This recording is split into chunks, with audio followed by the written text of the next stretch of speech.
One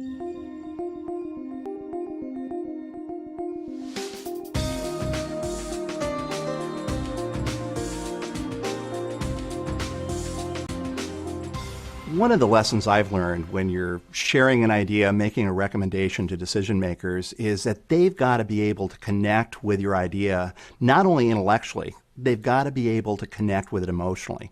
And that's what's so great about putting stories into your content, because it does both. One of my biggest clients is a Fortune 100 company. They are right now aggressively moving into some new markets and really trying to transform how they are perceived in the marketplace. The global head of sales is fairly new on his role, and you can imagine what he has at stake at this. And one of the conclusions he came to is if they're going to create this transformation in the marketplace, the people out in the field have to do a much better job at telling stories about their organization and their solutions. And that's where I really got involved. And it started by talking to people out in the field and finding out just what were they doing. And I asked people, I said, are you using stories when you're meeting people? Are you using stories when you're putting your recommendations in front of the decision makers? And I heard from everybody, oh, of course we use stories. We use stories all the time. Couldn't use my job without using stories. But then I asked people, well, give me some examples of the type of stories you tell.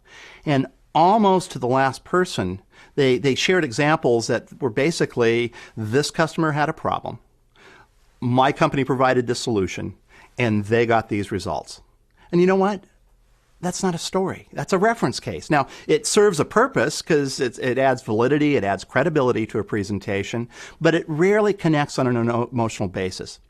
So what we did is we started working with the salespeople out of the field and taught them how to tell classical stories. And I mean, we're talking about the type of story models that has been around for thousands of years, that transcends culture, it transcends different audiences, it can connect with everybody. And it just has 4 simple elements. What we're talking about here, first and foremost, is building your story around a main character. Have a person or a very small group of people that people can identify with, sympathize with, see themselves in that role. I mean, one of the classic movies, Jaws, basically about 3 guys stuck in a boat. Then you got to put them in the setting. I guess that's where the boat comes in. You know, you've got to be able to give a little flavor for the setting to create that kind of once upon a time piece of a story. And again, the person hearing the story should be able to see themselves there, really be able to identify with that. And then, very importantly, this is where I love the Jaws example, there's got to be sharks. Your story has to have sharks. People love the stuff that goes wrong, the bad things that are happening, the challenges that pop up. This is really what makes a story a story. And again, as long as it's about people. And then finally, you need to bring that story to a very credible, believable resolution and make sure it has a point. You know, there should be a lesson learned that you should talk to people about.